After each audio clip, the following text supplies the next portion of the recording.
Magandang araw po sa inyong lahat. Ako po si Rehan Jayari, membro ng ikawalong pangkat at ngayon tatalakayin natin ang unang-unang aralin sa aming paksa, ang isla ng Siquijor, kaligirang kasaysayan at ilang impormasyon sa paningin ng mga mananambal.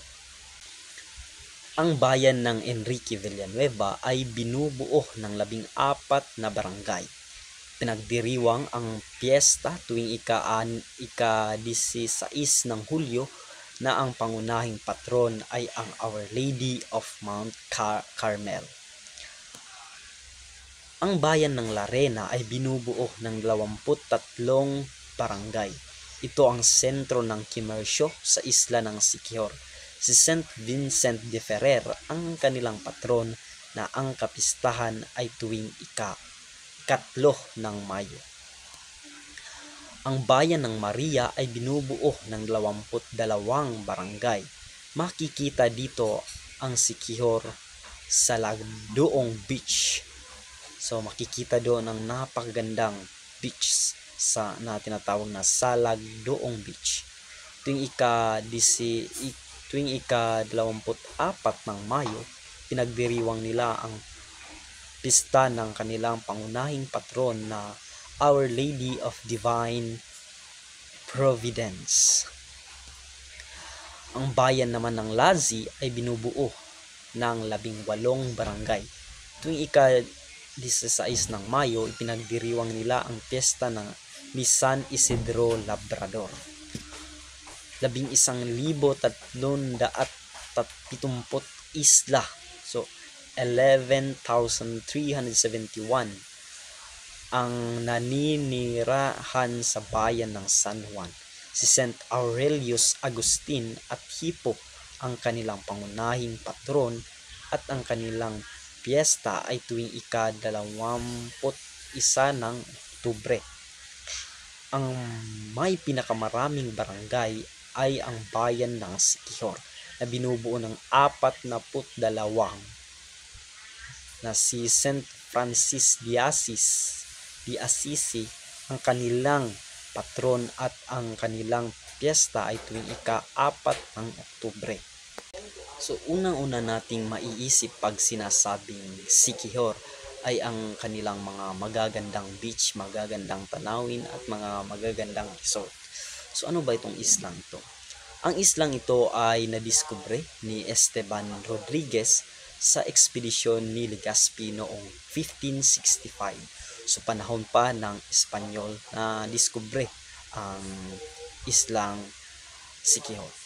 Pagsasaka at pangingisda ang pangunahing hanap buhay sa islang ito. Gamit ng Republic Act No. 6398, naging ganap na probinsya ang Siquijor noong Setyembre 17, 1971. Bahagi ito ng Region 7 kasama ng Dumaguete, Bohol, Negros Oriental at Cebu. May 6 na bayan ang islang ito. Enrique Villanueva, Larena, Maria, Lazi, Siquijor at San Juan. Sa mga nabanggit, ang bayan ng Siquijor ang kabisera ng isla. So bukod sa mga magagandang beach, magagandang resort, kilala din ang Siquijor sa kanilang mga panggagamot. Minsan ay may nagsasabi din na kilala sila na sa mga black magic kung tawagin o sa mga paniniwala na hindi kayang ipaliwanag ng siyensya. So narito ang mga iba't ibang pinaniniwalaan ng mga mananambal. Ayon kay Sapios Malpon at Maximo Supol tungkol sa panganganak, kung malapit na ang panganganak, isinturon sa may puson ang habak na galing sa kupo o sa unggoy para hindi mahirapan sa panganganak ng babae. So ayon din sa paniniwala ni Sapios Malpong, Tirsus Mandong at Juan Pons tungkol sa kamatayan, ay pinagbabawal ang pagliligo at paglalaba sa loob ng bahay at pinagbabawal ang paglilinis ng bahay kapag hindi pa ika-3 araw nang namatay. Ayon kay Conchita Sayre, may mga paniniwala din sila sa paglilibing gaya ng daraan sa ilalim ng ataol ang lahat ng miyembro ng namatayan upang hindi sunod-sunod ang mamatay sa pamilya. So yung ataol parang kabaong daraan, at yun ang kanilang paniniwala.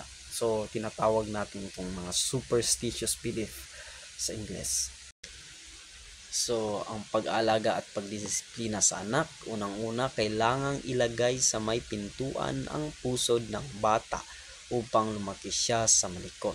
Huwag pigain ang lampin sa unang laba para ang bata ay hindi lumakin. Mga batas at tradisyon sa panggagamot. Unang-una, pagsisimba tuwing Martes at Biyernes. Mga paniniwala sa pagtatanim at paghahanap buhay. Unang-una, kung magtatanim ng saging, bilog ang buwan, magsombrero, magpakabusog, kumain ng marami at huwag tumingala. Pangalawa, mula sa punong mais, kumuha ng 3 bunga. Pangatlo, sa pagtatanim ng mais, magluto ng mais na may tabako, tuba at tubig para sa pausok. Kaapat, pagtatanim ng kamote, ginagamit ang mga tuhod at kamay.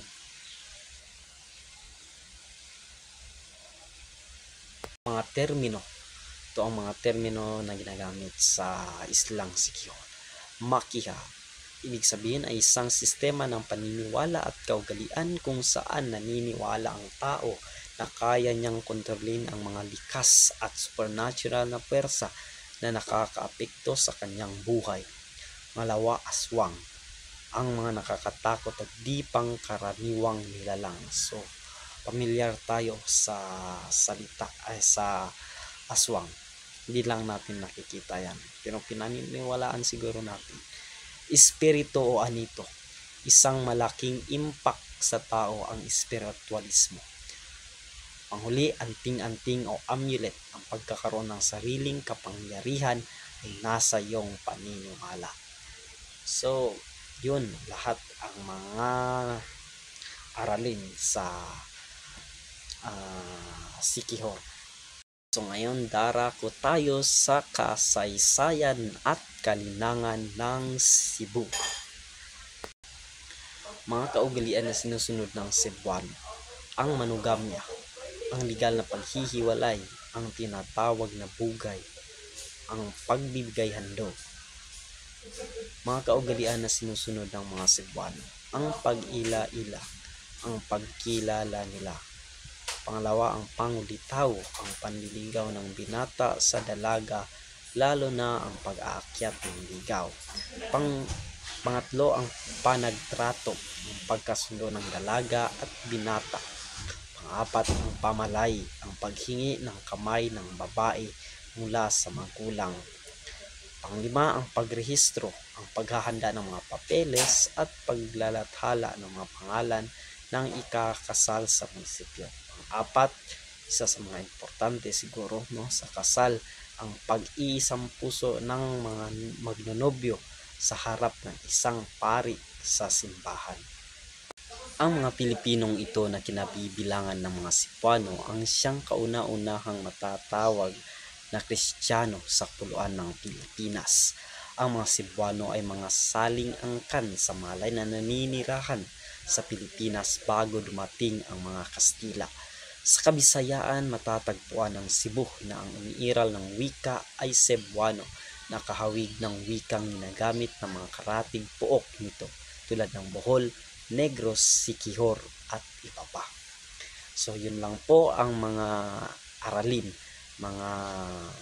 aralin sa maikling kasaysayan na ating tinalakay sa lalawigan ng Cebu.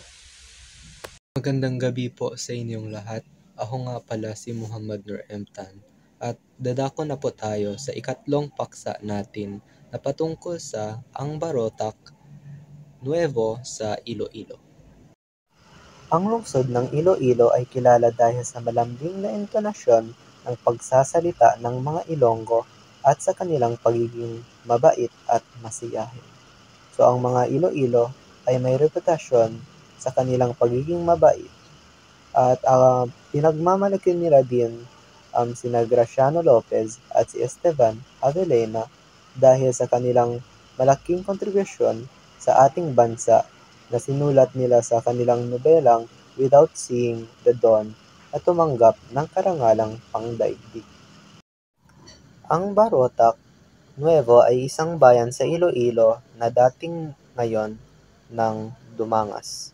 Ang terminong Balagbag ay isang bundok na matatagpuan dito sa Pilipinas. Sa nobela, noong unang panahon daw, tumanggap daw ng sulat ang isang pari ng Barotac Nuevo mula sa gobernador na ang bayang ito daw ay napakaputik kung umuulan ay hiwalay sa Dumangas. At sa statistics dito sa Pilipinas, karamihan ng naninirahan dito ay Katoliko. So ito ang nagpapatunay na ang mga taong Barotac noon ay may hilig sa pag-aaral dahil hindi lamang pribadong paaralan ng mga madre ay ang meron dito, kundi ang edukasyon sa panlalawigang paaralan sa pangingisda at gayunpaman sa kabila ng pagmamay-ari ng edukasyon, marami ring mga kalumang bagay na umiiral lalo na sa mga matatanda at mga naninirahan sa Iloilo, lalo na malapit sa Pook. So dito sa Nuevo, makikita natin na ang bayan nila ang sentrong produksyon ng mga asukal kung kaya't ang mga tao doon ay namumuhay sa pagtatanim at pagbubukid. At ang kapistahan nila ay sa ika-13 ng Hunyo na bilang parangal sa patrong si San Antonio de Padua. Ang termino La Mindanao Beach na matatagpuan doon sa Nuevo ay dalampasigang dinarayo ng mga tao. May mga malalawak na niyogan ang Barotac Nuevo. Ang wika ng mga Ilonggo ay Hiligaynon. Pamahiin, paniniwala at kaugalian ng mga Ilonggo. Pagdadalang tao. Una, sa panahon ng paglilihi o panamkon, kinakailangan ipagkaloob na lahat ng lalaki ang anumang pagkaing mahihiling ng babae sapagkat kung hindi, tiyak daw na makukunan ang kanyang asawa. Ang ikadalawa, hindi maaaring magsuot ng kwintas o magatsilyo ang isang babae. Nagdadalang tao sapagkat maaaring mahaba ang pusod ng bata o nagreresulta ng kamatayan. Ito ang paniniwala ng mga Ilonggo sa pagsisilang ng sanggol. Kapag daw ang panganganak ay mahirap sa babae, ang asawa ng babae o sinuman sa pamilya ay kailangan bumaba sa bahay na dadaan sa bintana at gumamit naman ng kawayan upang mag-akyat sa pinakahagdanan. Ang ikalawa, kapag ang panganganak ay mahirap daw sa babae, inaakala na may kasalanan na gawa ang babae. Ang isang pinaniniwalaan ng mga Ilonggo sa pag-aasawa daw ay kapag umaawit habang nagluluto sa harap ng kalan, ang isang dalaga ang mapapangasawa niya daw ay isang matandang lolo. Ang paniniwala naman nila sa kamatayan ay kapag ang pinagbawalan nila ang isang bata na magsuklay sa gabi dahil na mas pinapadali nito na mamatay ang magulang nila. At sa ikadalawa naman ay kapag may pagtahol na aso sa gabi, ay nagbibigay ito ng signal na malapit lang si kamatayan sa paligid at handang-handa na kunin ang isang nilalang. Paniniwala sa hayop. May paniniwala na kapag ang isang pusa ay tumawid sa iyong daanan ay aabutin ka ng kapahamakan o kamalasan. Ang mga taong may ganitong pananalig ay lubhang nag-iingat na makasalubong ang isang itim na pusa. Isang paniniwala ng Ilonggo na katulad lamang ng aking nanay sa pagkain. Ang mga platong ginagamit sa pagkain ay di dapat agad pinagpapatung-patungan. Kailangan hintayin pang matapos ang lahat na nakakain bago pinagpatong-patong ang mga plato, kung di ay magkakaroon ng patong-patong na utang. Ngayon ay dadako na tayo sa ika-4 na paksa, ang sining at kultura ng Aklan. Ati-atihan. Ang ati-atihan ay isang napakasayang pagdiriwang na pinagkakapuri ng mga Aklanon bilang bahagi ng kanilang kultura. Ito ay ginaganap taon-taon tuwing buwan ng Enero sa mga bayan ng Kalibo, Ibahay, Batan, Makatao at Altayas. Kailan nga ba nagsimula ang ati-atihan? Ang ati-atihan ay nagsimula noong taong 1210 bilang isang ritual ng mga Aita upang ipagdiwang ang kanilang alyansa sa mga Malay. Sa ibang version, naging isang relihiyosong pagdiriwang ito para kay Santo Niño sa Kalibo, Aklan. Sa ibang version naman, ito ay naging bahagi ng selebrasyon ng pagkakaisa ng kasaysayan ng mga taong Panay. Narito ang maikling kasaysayan ng Aklan. Nagsimula daw ang kasaysayan ng Aklan noong ika-13 siglo nung dumating ang isang pangkat ng mga sultan mula sa Borneo. Ang pangkat ay binubuo ng 4 na miyembro na siyang pinakapuno. Sila ay sina Raha Sumakwil, Bankoya, Paiborong at si Datu Puti. At hanggang doon lamang po ang Aklan. Magandang araw sa inyong lahat. Ako po si Trixie K. Canag at ang aking ulat ay tungkol sa Pista ng Pintados. Dumating ang mga Espanyol sa Visayas noong 1668 at tatagpuan nila mga babae at lalaki na puno ng tattoo ang katawan at tinawag silang Pintados. Ang pangalang Pintados ay mula sa mga katutubong mandirigma na puno ng tattoo. Noong 1986, itinayo ang Pintados Foundation ng mga negosyante at mga ngalakal sa Tacloban. Pista ng Pintados na binansagang Festivals of Festivals at unang pinagdiwang noong Hunyo 29, 1987. Ipinapakita ang Pista ng Pintados ang mayamang kultura ng Samar at Leyte sa pamamagitan ng mga pagsasama-sama ng katutubong musika at sayaw. Sinimulan ito ng dating gobernador Remedios Roleto Petila at ang unang pagdiriwang nito ay ginanap noong ika-12 ng Mayo, 1976. Ang tattoo ay sumisimbolo ng tapang, ganda, at estado sa buhay. Ang tribo ng Visayas. Tribong Sulod. Matatagpuan sa bulubundukin ng Capiz, partikular na sa munisipalidad ng Tapas. Mula sa pangalang mundo, ito ay napalitan ng sulod, na ibig sabihin ay closet or room. Umaabot sa 30 oras ang kanilang chant at nagmula sa tribong ito ang kilalang epiko ng Panay na Hinilawod. Isa sa mga bawal sa kanila ay ang lumabas at ma-expose sa araw at dapat nasa loob lang mula pagkabata hanggang sa kasal. Isa sa mga salita na ginagamit nila ay ang kombinasyon ng dialektong Kinaraya at Hiligaynon. Kapag ang tribo ay namatayan ng isang mahalagang tao, tulad ng baylan o parangkuton, hindi ito nililibing sa lupa. Inihahanda ang kanyang kabaong mula sa isang malaking kahoy.